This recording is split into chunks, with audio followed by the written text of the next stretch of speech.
মহান যোদ্ধা, মহান সাধক হযরত শাহ জালাল, তিনি আমাকে বারবার বলেছেন।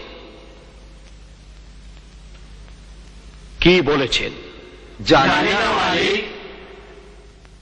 জানবে, এক এক করে সব জানবে, আমার নারী নক্ষত্র সব জানবে। ভণ্ড, কপট আর মুনাফেককে আমি করুণা করি না, কোল দেই না। নায়েব সাহেব। মালিক। আমার সীমানার মানচিত্র তৈরি করার ব্যবস্থা করুন।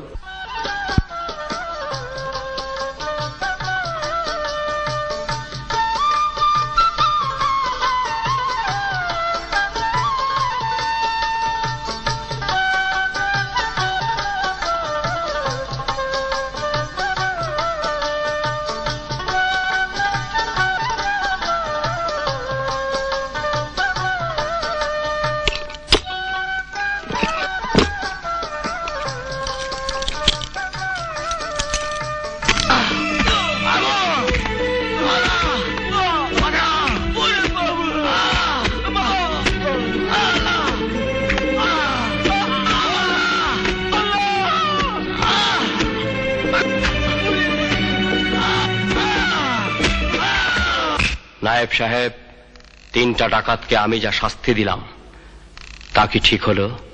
আপনার জমিদারি থেকে চোর ডাকাত পালাবে। নায়েব সাহেব, আমার জমিদারিতে কেউ না খেয়ে থাকবে না। ভালো কথা, কিন্তু কাজটা খুব শক্ত হবে।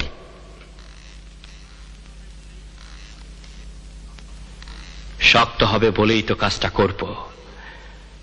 আমি খাবো আর আমার দরিদ্র প্রজারা না খেয়ে থাকবে, তা হবে না।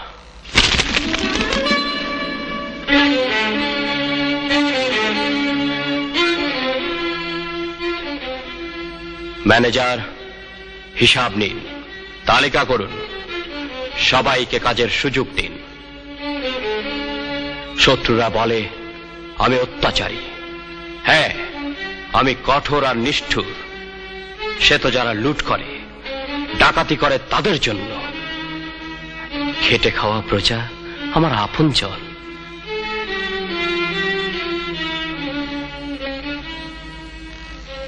নায়েব সাহেব, খবর পেয়েছি গোবিন্দপুরের জমিদার তার একটা হাতি বিক্রি করবে।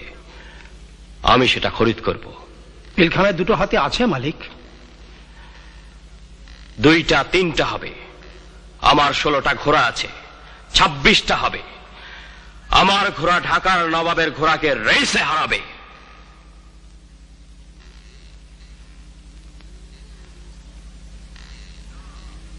না, চোখাচোখি করবেন না।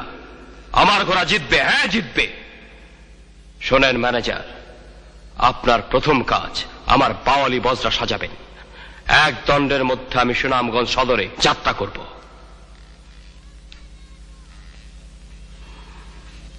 বজরায় নৃত্য গীতের ব্যবস্থা থাকবে।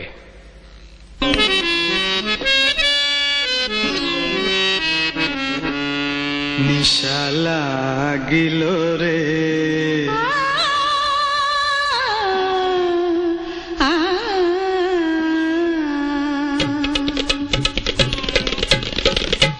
বাঁকা দুনয়নে, নিশা লাগিল রে।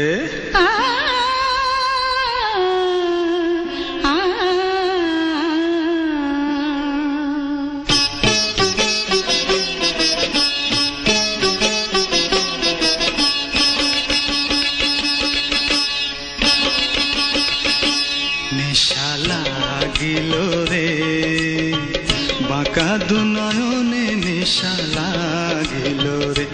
নিশা লাগিল রে বাঁকা দুনয়নে, নিশা লাগিল রে। আসুন রাজা প্যারের প্রেমে মুজিল রে, নিশা লাগিল রে বাঁকা দুনয়নে, নিশা লাগিল রে।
হাসন জানের রূপটা দেখে পালকি পালকি উঠে সিরা পরা হাসন রাজা বুকের মাঝে ফুটে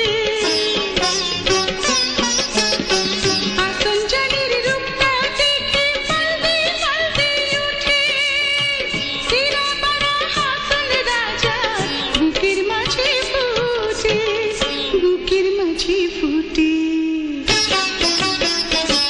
নিশা লাগিল রে বাঁকা দুনয়নে নিশা লাগিল রে ও নিশা লাগিল রে বাঁকা দুনয়নে নিশা লাগিল রে হাসন রাজা প্যারের প্রেমে মজিল রে নিশা লাগিল রে বাঁকা দুনয়নে নিশা লাগিল রে ও নিশা লাগিল রে বাঁকা দুনয়নে নিশা লাগিল রে নিশা লাগিল রে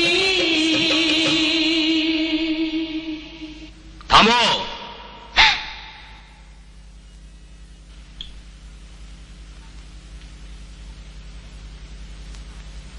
আয়, তুই যে বলিস প্রজারা কেউ না খেয়ে থাকবে না, আমার মন শান্তিতে ভরে ওঠে। প্রজারা তোর সন্তান। মা, যেমন আমি তোমার সন্তান, আমি না খেলে তুমি অস্থির হও, প্রজারা না খেলে আমিও অধীর হই। সত্যি বলছিস? মা, আমার এই বুকের মধ্যে কে যেন বসে আছে, মাঝে মধ্যে গুতা মারে। কেন? বলে হাসন, কান্দে হাসন রাজার মন ময়নারে, মানুষ তোর বন্ধু, বন্ধুকে কষ্ট দিস না।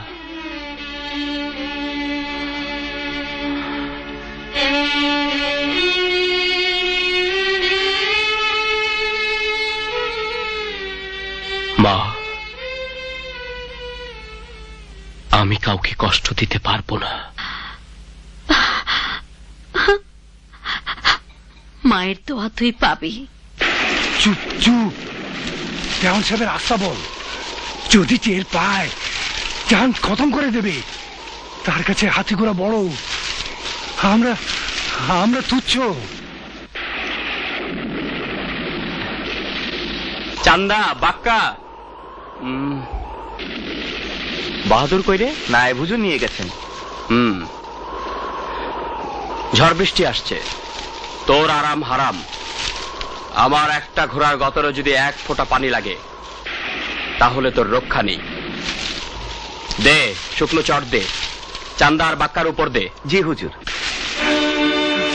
এই তোমরা কারা? আমার আমার খুব জ্বর হুজুর। কিসের জ্বর? যাই এখান থেকে, ভাগ। হুজুর হুজুর হুজুর, আপনি পায়ে পড়ি হুজুর। ভাগ কুত্তার বাচ্চা। রহমত, এখানে কেন?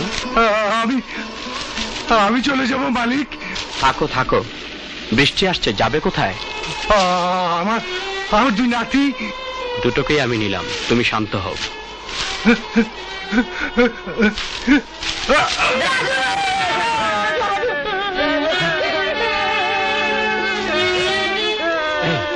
এই রহমত, ও তো মারা গেছে। মানুষের এত কষ্ট কেন রহমত?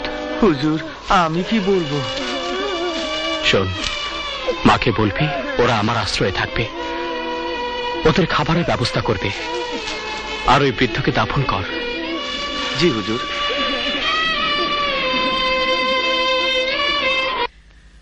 দেওয়ান সাহেব কি সময়ের খাবার সময়ে খাবে না মা? হ্যাঁ রে বউ, তুই রামপাশায় চলে যা, ওখানে তোর স্বামী, তোর শ্বশুরের কবর আছে। আপনার কাছে থাকতে পেলে আমার ভালো লাগবে মা।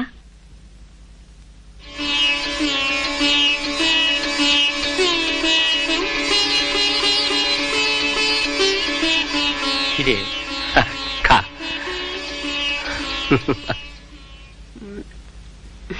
আয়।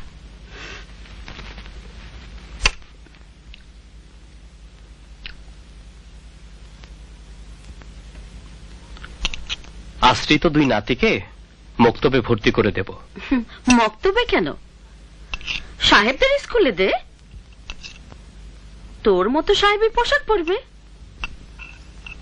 আচ্ছা, তোর খিদা তৃষ্ণা কিছুই লাগে না? হ্যাঁ, তুমি বললেই মনে পড়ে।